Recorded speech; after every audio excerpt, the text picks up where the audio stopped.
Je crois qu'il sommeille en nous un potentiel plus grand que l'on imagine, et que le révéler n'est qu'une question d'entraînement.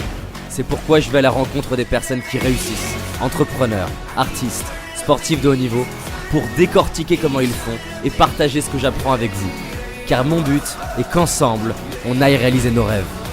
Je m'appelle David Laroche, et voici mon podcast. Alors bonjour à vous, ici David Laroche, bienvenue dans la saison 2 des Wake Up Calls, une série pour booster et secouer votre vie. Aujourd'hui, on va répondre à la question comment trouver votre mission de vie en moins de 3 minutes.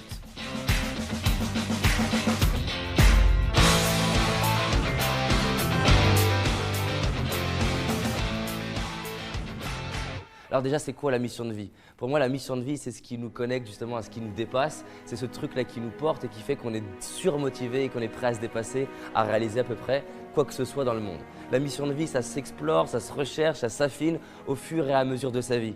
L'objectif, c'est de trouver ce qui me touche, ce qui me fait vibrer, ce que j'ai envie de faire pour les autres, là où je ne vois pas le temps passer. Pourquoi je suis né? Qu'est-ce que j'ai à faire pour les autres? Qu'est-ce que j'ai à faire pour moi? Qu'est-ce que j'ai à faire pour le monde? Première question.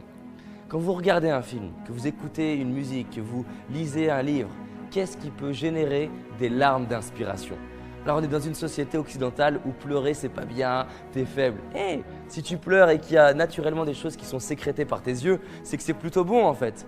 Et si ça se passe, c'est que c'est au-delà de toi. Je ne décide pas de pleurer dans certains films. Je regarde 10 fois le même film, à la même scène, à la même phrase, j'ai ma petite larme. Comment ça se fait? Eh bien c'est parce qu'il y a un truc qui me dépasse. Et donc la plupart des gens, ils n'écoutent pas les signes le signe de leur âme, ils n'écoutent pas les signes de la vie pour leur dire ça te touche, ça te parle.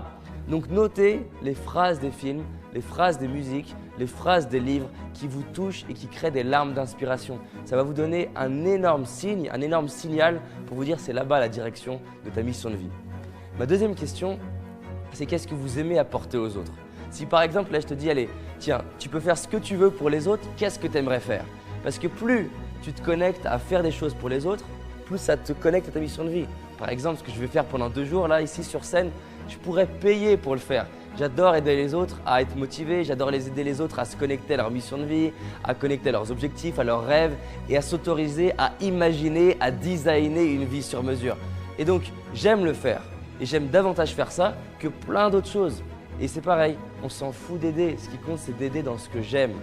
Ma troisième question, c'est qu'est-ce que j'aime faire dont je ne vois pas le temps passer? Vous savez, il y a certaines activités où on les démarre et les minutes durent une éternité. Même les secondes durent 2 ans. Et il y a d'autres activités où on commence et la fin de la journée est déjà arrivée. Il y a des grandes chances que si vous ne voyez pas le temps passer, c'est que vous êtes plus connecté à votre mission de vie. Vous êtes plus connecté à ce pourquoi vous êtes là. Encore une fois, je vous l'ai dit, c'est une danse. De changer des petits millimètres, des petits détails pour de plus en plus designer ma vie pour qu'elle soit proche de ma mission de vie. Donc, c'est pas un truc que je trouve comme ça. Un jour, je me dis « Ah, j'ai trouvé ». C'est un truc que je cherche, c'est un truc que j'affine. Ma quatrième question, c'est qu'est-ce que je serais prêt à faire gratuitement, voire même à payer pour le faire. Par exemple, Jim Carrey, il était prêt à payer pour monter sur scène et faire ses stand-up, ses one-man shows. Et ça montre bien à quel point ça le dépasse. Ce n'est pas juste un métier pour travailler, pour gagner de l'argent. Parce qu'il a été prêt à payer du déplacement, payer des salles, payer des représentations, de la publicité pour pouvoir jouer sur scène pendant plusieurs années avant qu'il y ait un retour sur investissement. Dans mon cas, j'ai été prêt à payer pour acheter du matériel, louer des salles, faire de la publicité pour rassembler des gens pendant à peu près 1 an. C'est moi qui ai payé à faire des conférences parce qu'en fait ça m'anime. Aujourd'hui, si vous me demandez de payer pour aller impacter la planète, sur l'idée d'aider les gens à croire en leurs rêves et se créer une vie sur mesure, je vais payer. Et c'est ce que je fais d'ailleurs. J'investis de l'argent pour grandir, faire grandir les autres, ça m'anime, ça me touche, ça me dépasse. Donc qu'est-ce que vous êtes prêt à faire gratuitement pour les autres, voire même à payer pour le faire? Ma 5e question, c'est si ma vie servait à donner un message pour les autres, à ma famille, à mes proches, à mes enfants, à mes petits-enfants, ce serait quoi le message? Parce qu'on peut designer sa vie, on peut imaginer sa vie, mais on peut aussi designer sa mort. Ça veut dire quoi designer sa mort? C'est pas prévoir que je vais être écrasé par un avion, un train, ce que vous voulez. C'est Qui est-ce que j'ai envie d'être au dernier jour de ma vie? Qu'est-ce que j'ai envie qu'on se souvienne de moi? Par exemple, pour ma part, j'ai envie que ma mort soit une source de célébration, de joie et de gratitude et de dépassement de soi. J'ai envie que les gens qui me connaissent, quand je vais mourir, se disent c'est l'opportunité de célébrer la vie, c'est l'opportunité d'honorer David et d'aller passer à l'action pour réaliser ses rêves. C'est ça que j'ai envie de donner au monde. Je m'en fous que les gens soient tristes et qu'ils disent « Oh merde, David n'est pas là ». Non, au contraire, David n'est pas là, on va encore plus se dépasser, on va aller encore plus réaliser nos rêves. Et ça se décide maintenant. Qu'est-ce que j'ai envie de véhiculer? Répondez à cette 5e question. La 6e chose que je voulais vous dire, c'est que votre mission, c'est d'être dans le bien-être. Souvent, on est là en train de se prendre la tête. Les gens, ils pensent que la mission de vie, c'est une phrase compliquée avec une équation, il y a des X, des Y. Mais en fait, ta première mission de vie, c'est d'être heureux. Parce que quand tu es heureux, tu es un peu comme la cellule de ton corps.